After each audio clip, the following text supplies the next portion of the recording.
Hello student, आज हम पढ़ेंगे क्लास 10 का चैप्टर साइंस का चैप्टर 4 कार्बन एवं इसके यौगिक।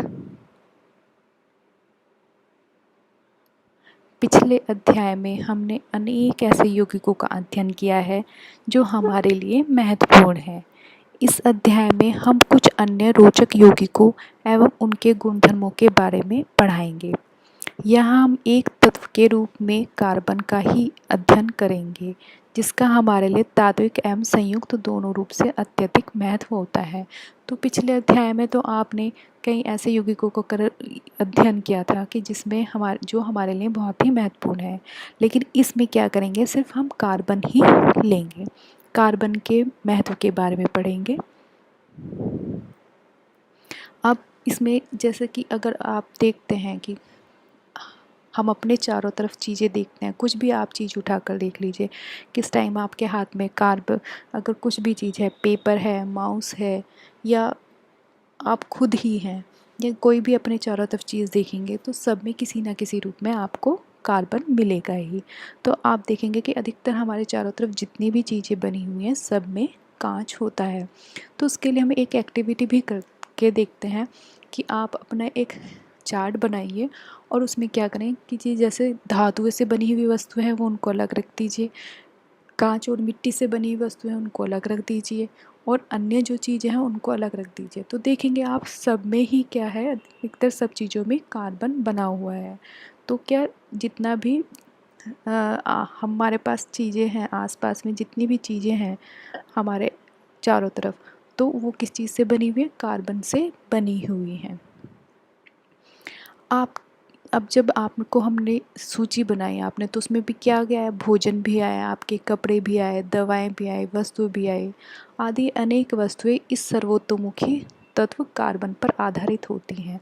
अब सर्वतोमुखी तत्व से क्या मतलब है इसका, कि जिसमें क्या हो कि जो बहुत से गुण पाए जाते हैं, तो वो क्या कहलाएगा, सर्वतोमुखी तत्व कहलाया जाएगा। इसी कारण से इसको सर्वतोमुखी तत्व कहा जाता है। इसके अतिरिक्त सभी सजीव संरचनाएं, जितनी भी सजीव संरचनाएं हैं, कार्बन पर आधारित होती हैं। भूपर्पटी तथा वायुमंडल में अत्यंत अल्प मात्रा में कार्बन उपस्थित होता है। भूपर्पटी आप कहेंगे अर्थ क्रस्ट जो होता है उसमें क्या होता है, कार्बन उपस्थित होता है। वायुमंडल में देखेंगे तो उसमें अत्यंत अल्प मात्रा में, थोड़ी सी मात्रा में होता है।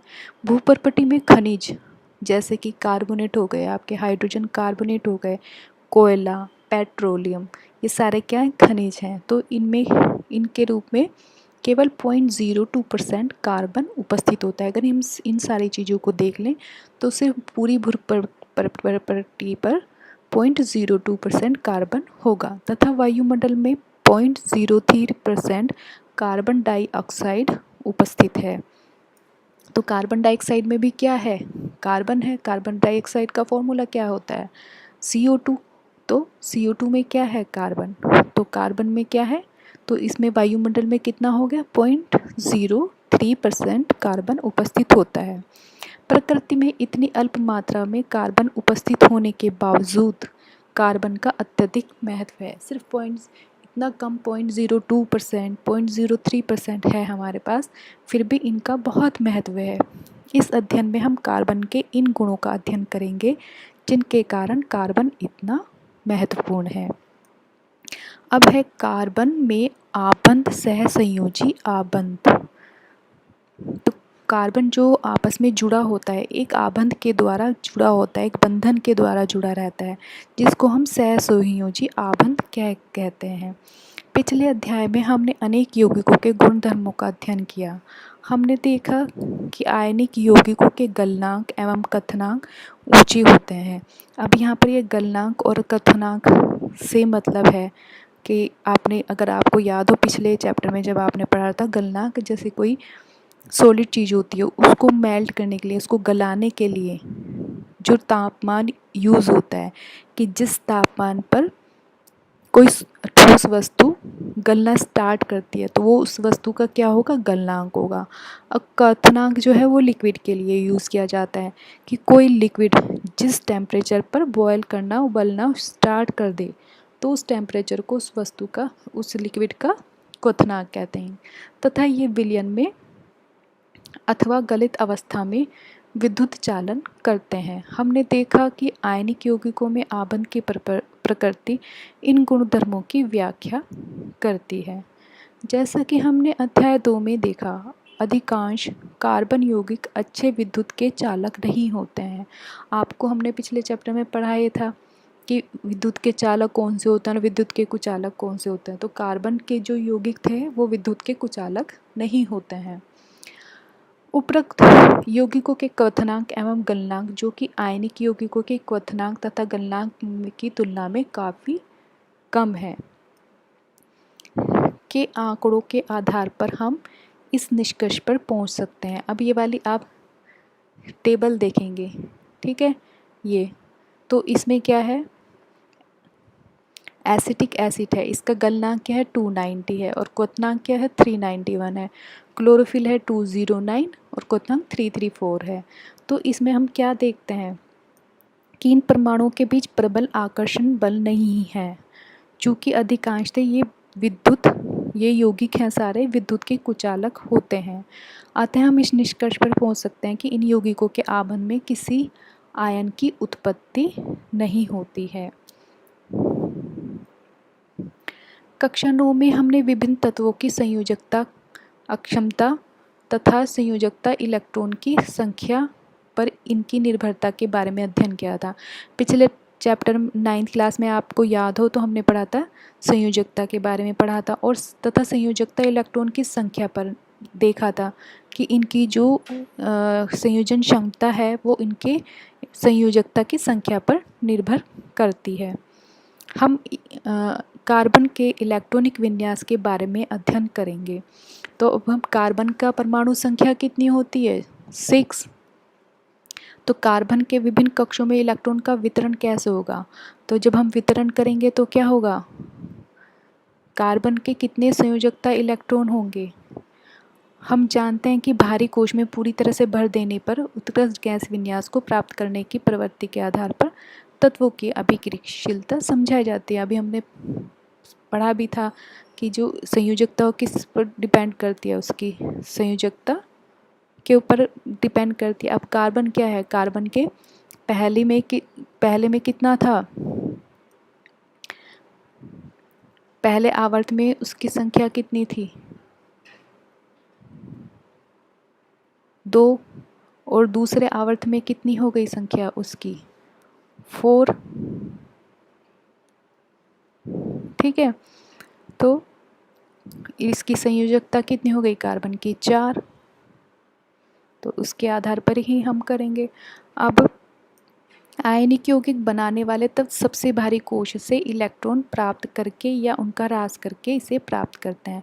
अब हमने ये आपने अष्टक का नियम पढ़ा भी था लास्ट ईयर की, जो उसका कैसे पूरा करते हैं यौगिक अपने, क्या बाहरी वाली कक्षा में अष्टक का नियम आपको याद हो तो बाहरी वाली कक्षा में 8 पूरे करने होते हैं, तो वो अष्टक का नियम कहलाता है। तो इसमें इलेक्ट्रॉन कितने हैं 4, तो इसको पूरा करने के लिए कितने चाहिए 4 इलेक्ट्रॉन और चाहिए।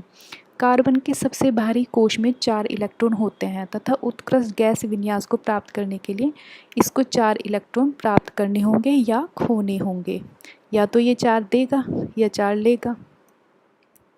यदि इन्हें इलेक्ट्रॉन को प्राप्त करना या खोना हो तो अब इसमें भी ऑप्शन है कि अब ये 4 इलेक्ट्रॉन तो बहुत ज़्यादा हैं, तो अब क्या होता है कि अगर हम क्या करते हैं, खोते हैं या लेते हैं।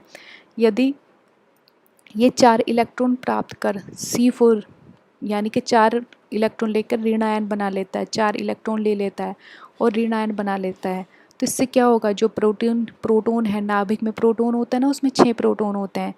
प्रोटॉन किसके बराबर होता है, आपके इलेक्ट्रॉनिक विन्यास में जितने इलेक्ट्रॉन होता है उतना के बराबर होता है प्रोटॉन, ठीक। तो इसके इलेक्ट्रॉन कितने हैं, परमाणु संख्या 6 है, तो नाभिक में भी कितनी होगी 6 होगी।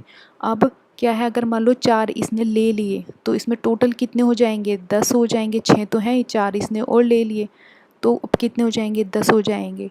अब नाभिक में 4 अतिरिक्त इलेक्ट्रॉन ले लेगा तो वो उसके लिए मुश्किल हो जाएगा, नाभिक उसको बोझ को सह नहीं कर पाएगा, तो ये भी इम्पॉसिबल है। अब उसके बाद क्या है कि अगर ये 4 इलेक्ट्रॉन खोकर 4 धन आयन बना सकता है, लेकिन 4 इलेक्ट्रॉन को खोकर 6 प्रोटॉन वाला नाभिक 2 इलेक्ट्रॉन के कार्बन का धनायन बनाने के लिए अत्यधिक ऊर्जा आवश्यकता होगी। अब 6 तो इसमें न्यूट्रॉन ही है, प्रोटॉन है सॉरी। तब क्या होगा कि 4 इसमें से अगर मान लो दे देगा वो, तो क्या होगा, उसको एनर्जी ज़्यादा लूज़ करनी पड़ेगी इसमें, तो क्योंकि 6 ही प्रोटॉन है तो वो वीक हो जाएगा, तो ये भी पॉसिबल नहीं है। कार्बन अपने अन्य परमाणुओं अथवा अन्य तत्वों के परमाणु के साथ संयोजकता इलेक्ट्रॉन की साझेदारी करके इस समस्या को सुलझा लेता है। तो अब ये क्या करेगा, ना तो लेगा ना देगा, ये क्या करेगा, सिर्फ साझेदारी करेगा। ठीक है, तो इस समस्या को सुलझा लेगा और अपने अष्टक कंप्लीट कर लेगा साझेदारी के साथ। इसके अणुओं का निर्माण, हाँ, तो केवल कार्बन ही नहीं बल्कि अन्य तत्व भी इसी प्रकार के इलेक्ट्रॉन की साझेदारी करके अणुओं का निर्माण करते हैं। जिन इलेक्ट्रॉनों की साझेदारी की जाती है वे दोनों परमाणु के बाहरी कोश के होते हैं। अब जो साझेदारी होगी तो वो किस में होंगे, कि जो कोश है, जो बाहरी कोश है। कार्बन अपने अन्य परमाणुओं अथवा अन्य तत्वों के परमाणु के साथ संयोजकता इलेक्ट्रॉन की साझेदारी करके इस समस्या को सुलझा लेता है। केवल कार्बन ही नहीं बल्कि अनेक अन्य तत्व भी इस प्रकार के इलेक्ट्रॉन की साझेदारी करके अणुओं का निर्माण करते हैं। जिन इलेक्ट्रॉन की साझेदारी की जाती है वे दोनों परमाणु के बाहरी कोश के होंगे। तो जो साझेदारी होगी वो इलेक्ट्रॉनिक विन्यास आपने देखा ही है कि जो कोश है, जैसे कार्बन का है, कार्बन में कितने कोश हैं, 2 कोश हैं, के और एल। के में 2 इलेक्ट्रॉन है और एल में 4 इलेक्ट्रॉन है। तो साझेदारी क्या होगी, बाहर वाले आवर्त में होगी, जो कि कितने हैं उसमें इलेक्ट्रॉन, 4 इलेक्ट्रॉन है। तो वे दोनों परमाणु के बाहरी कोश के ही होते हैं तथा इसके फलस्वरूप दोनों ही परमाणु उत्कृष्ट गैस विन्यास की स्थिति को प्राप्त करते हैं। कार्बन के यौगिकों की चर्चा करने से पहले इलेक्ट्रॉन की साझेदारी से कुछ सामान्य अणु को समझते हैं। तो आज हम इतना ही लेंगे, जो आगे जो कार्बन के अलावा और यौगिकों के इलेक्ट्रॉन की साझेदारी की है वो हम नए अगले वीडियो में डिस्कस करेंगे। तो आज ये पार्ट 1 चैप्टर 4 का यहीं पर कंप्लीट होता है। नेक्स्ट वीडियो में हम इसके आगे का साझेदारी